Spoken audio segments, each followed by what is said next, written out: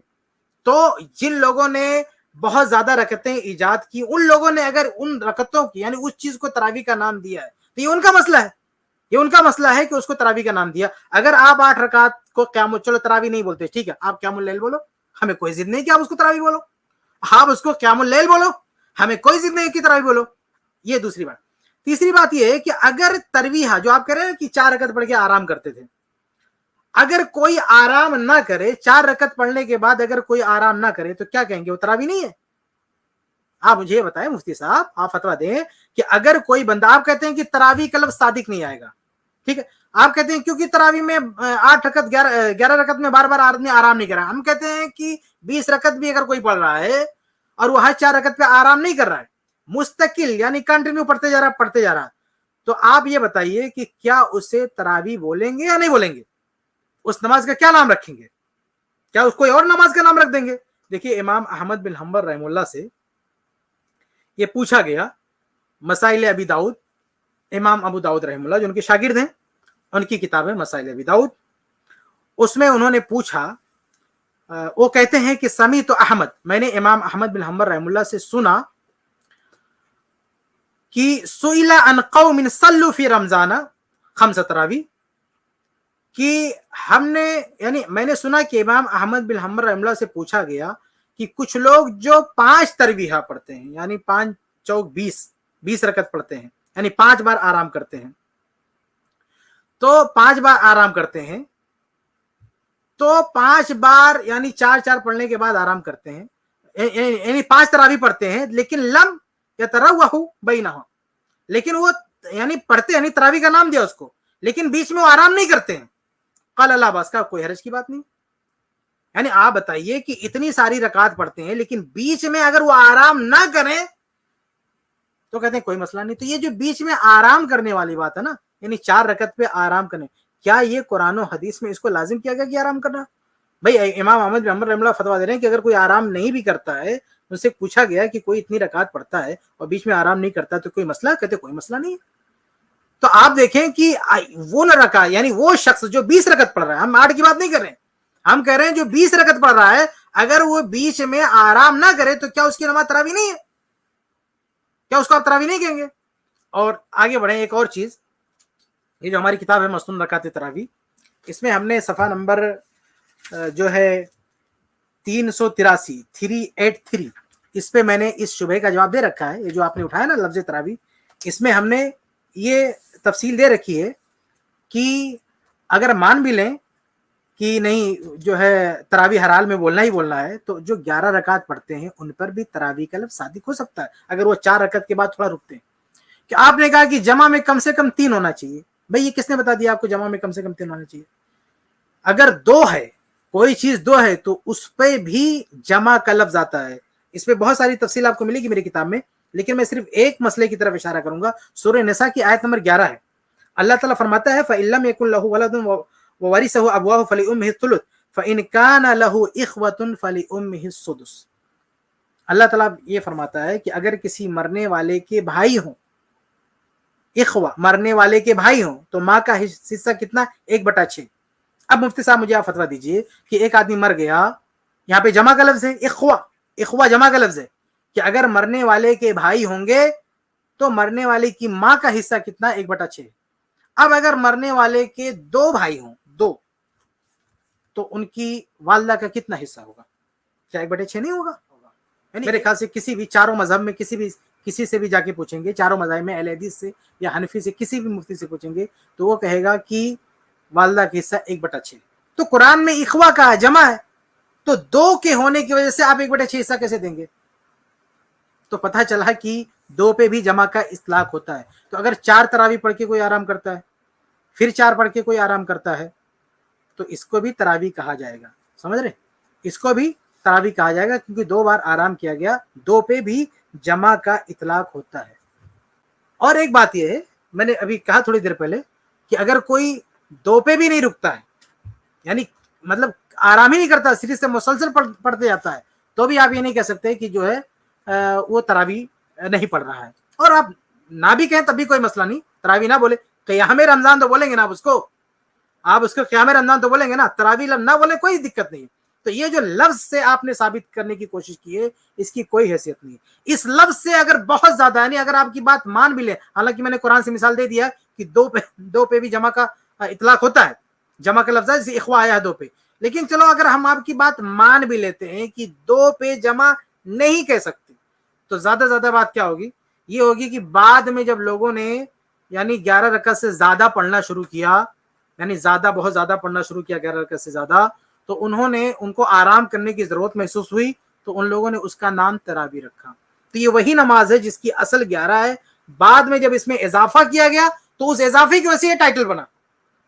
تو جب اس بعد میں اس کا کسی وجہ سے اس کا ٹائٹل بنا, تو اب اس پوری نماز کو جو اصل نام قیام رمضان تھا اس کا نام لوگوں نے تراوی رکھ دیا.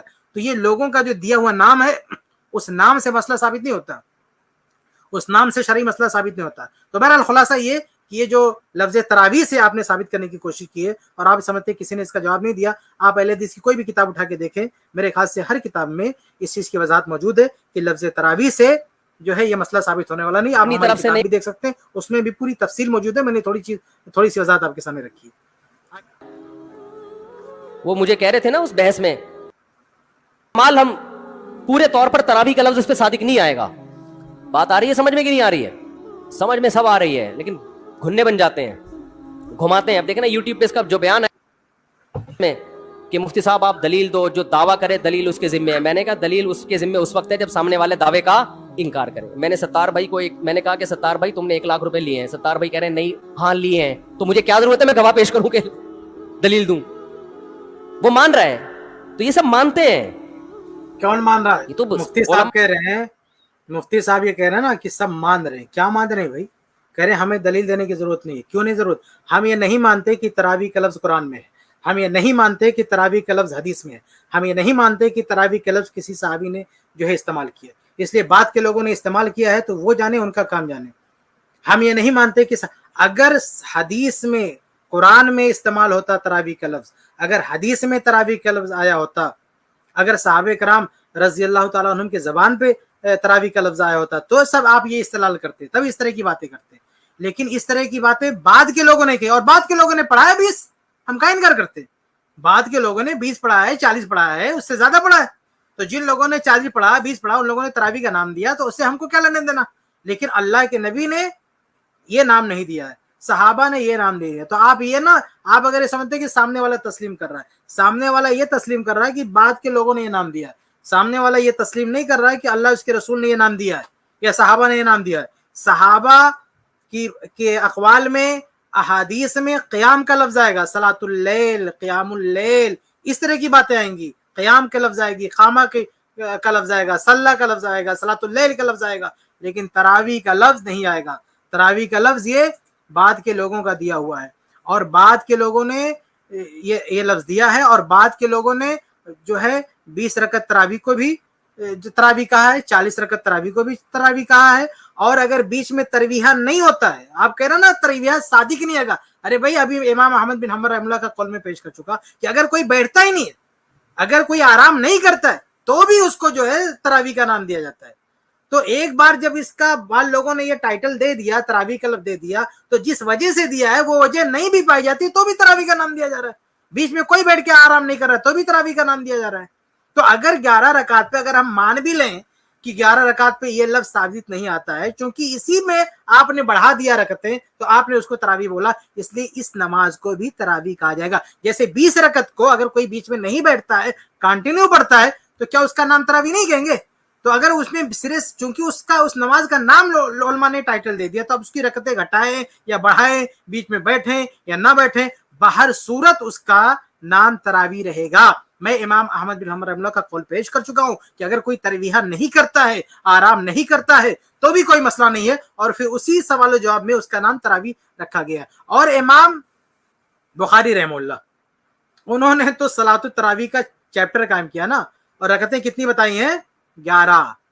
تو امام بخاری رحمہ اللہ نے بھی 11 رکعت پہ تراویح کا لفظ کا اطلاق کیا ہے, 11 پہ. تو اب بعد کے لوگ کہتے رہے, آپ جو ہے فتویٰ دیتے رہے کہ تراویح کا لفظ ثابت نہیں آئے گا، یا آپ کی نظر میں ثابت نہیں آئے گا، امام بخاری کی نظر میں تو ہو گیا نا ثابت. امام بخاری، اور میں شروع میں کہہ چکا ہوں کہ امام بخاری رحمہ اللہ کو ابن حجر رحمہ اللہ نے کیا کہا؟ امام الدنیا فی فقہ الحدیث. تو جو پوری دنیا میں فقہ الحدیث کے امام ہیں وہ 11 رکعت قیام اللیل کو تراویح کا نام دے رہے ہیں. اب آج کے 1400 سال کے بعد کا کوئی مفتی یہ کہیں گے تراویح کا لفظ صادق نہیں آتا ہے، وہ بولتا رہے، ہم کو کیا لینے دینا. وہ بولتا رہے، 1400 سال کے بعد کا کوئی مفتی بولتا ہے کہ 11 رکعات پہ تراویح کا لفظ صادق نہیں آتا، اس کے بولنے سے کیا فرق پڑتا ہے؟ اگر امام الدنیا فی فقہ الحدیث امام بخاری رحمہ اللہ نے تراویح کا لفظ بول دیا ہے 11 رکعات پہ، تو اس کے بولنے سے کیا فرق پڑتا ہے؟ تو بہرحال یہ دعویٰ کرنا کہ تراویح کا لفظ صادق نہیں آئے گا، یہ بیکار کی بات ہے. اور اپنے منہ میاں مٹھو بننا کہ سامنے والا مان رہا ہے، سب کچھ تسلیم کر رہا ہے، یہ آپ کی خوش فہمی ہے. کوئی تسلیم نہیں کر رہا ہے، یہ آپ کا دعویٰ یا آپ کا استدلال یہ کوئی تسلیم نہیں کر رہا ہے. پوری صراحت کے ساتھ ہم کہہ چکے ہیں کہ یہ لفظ نہ قرآن میں نہ حدیث میں ہے نہ صحابہ کرام کے آثار میں. بعد کے لوگوں نے اس نماز کو یہ نام دیا ہے، اور بعد لوگوں نے یہ بھی کہا ہے کہ اگر اس میں تراویح نہیں ہوتا تو بھی صلاۃ التراویح کریں گے. 11 رکعات کو بھی جو ہے تراویح کہا ہے، اور کتنے سارے اقوال ہیں. آپ ہماری کتاب پڑھیں، جن ائمہ نے 11 رکعات کو اختیار کیا ہے، اس اختیار کرنے کے باوجود بھی اس کو تراویح کا نام دیا ہے. تو جب ائمہ نے اس پہ بھی تراویح کا اطلاق کیا ہے تو آپ کون ہوتے 1400 سال کے بعد کہنے والے کہ نہیں اس کو تراویح نہیں کہیں گے؟ اور اگر نہیں کہے تو کہتے رہے، اگر آپ کو ٹائٹل چھیننا تو چھینتے رہے. ہم تو کہتے ہیں قیام رمضان ہے، آپ اگر تراویح نہ بھی بولے تو کوئی فرق پڑنے والا نہیں. بہرحال جو اصل نص ہے قرآن، اصل نص حدیث، صحابہ کرام کا اثر جو اصل دلیل ہے اس میں 11 رکعت ثابت ہے. یہ نام سے کوئی مسئلہ ثابت نہیں ہوتا، اصل جو چیز ہے وہ موجود ہے وہاں پہ. جس نے بھی حدیث کی کتابیں پڑھی ان کو پتا ہے کہ ترویح کا لفظ اس لیے لکھا ہوا ہے اس میں. تو اسلاف سے مسجد نبوی میں حرم میں ایک رمضان بھی ایسا. بہت اچھی بات آپ نے کہی کہ حدیث کی کتاب میں لکھا ہوا تراویح، حدیث کی کتاب میں لکھا ہوا تراویح ہے. تو حدیث کی کتاب میں ابھی میں نے بتایا نا کہ صحیح بخاری حدیث کی کتاب ہے. قرآن کے بعد سب سے بڑی حدیث کی کتاب کون سی ہے؟ صحیح بخاری. صحیح بخاری میں 11 رکعت پہ تراویح کا لفظ لکھا ہوا ہے. صحیح بخاری میں امام بخاری رحمہ اللہ نے 11 رکعت پہ تراویح کا لفظ لکھا ہوا ہے. جا کے کھول کے دیکھیں صحیح بخاری. اور اگر صحیح بخاری سمجھ میں نہیں آ رہی ہے تو آپ موطا امام محمد کھول لیں. موطا امام محمد میں جہاں قیام رمضان کا چیپٹر ہے، نیچے علامہ لکھنوی نے کیا لکھا؟ وہ یسمى تراویح. اس کا نام، اس قیام رمضان کا نام کیا ہے؟ تراویح. اس میں رکعت کتنی ہے؟ 11. اس میں رکعت کتنی ہے؟ 11. یہ علامہ لکھنوی اس کو تراویح بول رہے ہیں، اس کو تراویح کا لفظ بول رہے ہیں. وہ آپ بڑے ہیں، آپ ان سے زیادہ بڑے ہیں، یا جو ہے آپ ان سے زیادہ یعنی فقاہت میں اور عربی زبان کو سمجھنے میں آپ علامہ لکھنوی سے بھی بڑھ گئے ہیں. وہ تو کہہ رہے ہیں وہ تراویح ہے. 11 رکعت کو تراویح کا نام دیا انہوں نے. آپ کون ہوتے کہ نہیں اس کو تراویح نہیں بولیں گے؟ تو بہرحال ائمہ اور محدثین جس طرح سے 11 رکعت سے زائد جو لوگ پڑھتے ہیں اس کو تراویح کا نام دیتے ہیں، ایسے ہی ائمہ محدثین فقہ نے 11 رکعات والوں 11 رکعات جو تراویح پڑھی جاتی ہے، 11 رکعات جو قیام اللیل پڑھی جاتی ہے، اس کو بھی تراویح کا نام دیا ہے. اس لیے آپ اس لفظ سے اس لفظ پہ کوئی استدلال کھڑا نہیں کر سکتے. ایسا نہیں گزرا جب سے حضرت عمر نے 20 رکعتیں شروع کرائی ہیں کہ 20 رکعت سے ایک رکعت بھی کم ہوئی. زیادہ تو ہوئی ہیں، کم بولو نہیں ہوئی. کیسے نہیں ہوئی بھائی؟ وہ اصل ثبوت ہی نہیں ہے. 20 رکعت سرے سے ثابت ہی نہیں ہے عمر ابن الخطاب رضی اللہ تعالیٰ عنہ کے دور میں، اور آپ کہہ رہے ہیں کہ اس سے کم نہیں ہوئی ہے. 20 رکعت سے کم نہیں ہوئی. حالانکہ عمر ابن الخطاب رضی اللہ تعالیٰ عنہ نے جس رکعت پہ لوگوں کو جمع کیا وہ 11 رکعت ہے. اور اسی طرح سے کئی حوالے آپ کے سامنے رکھے جا چکے. چلیے میں کچھ اور آپ کے سامنے پیش کر دیتا ہوں. یہ میری کتاب میں موجود ہے. یہ صفحہ نمبر آپ دیکھیں. آپ یہ کہہ رہے ہیں نا کہ کبھی آپ اجماع کی بولی بول رہے ہیں، آپ یہ دعویٰ کرنا چاہتے ہیں کہ اس پر اجماع ہو چکا ہے. تو آئیے میں آپ کے سامنے کچھ چیزیں پیش کرتا ہوں. یہ ہماری کتاب ہے، صفحہ نمبر 286.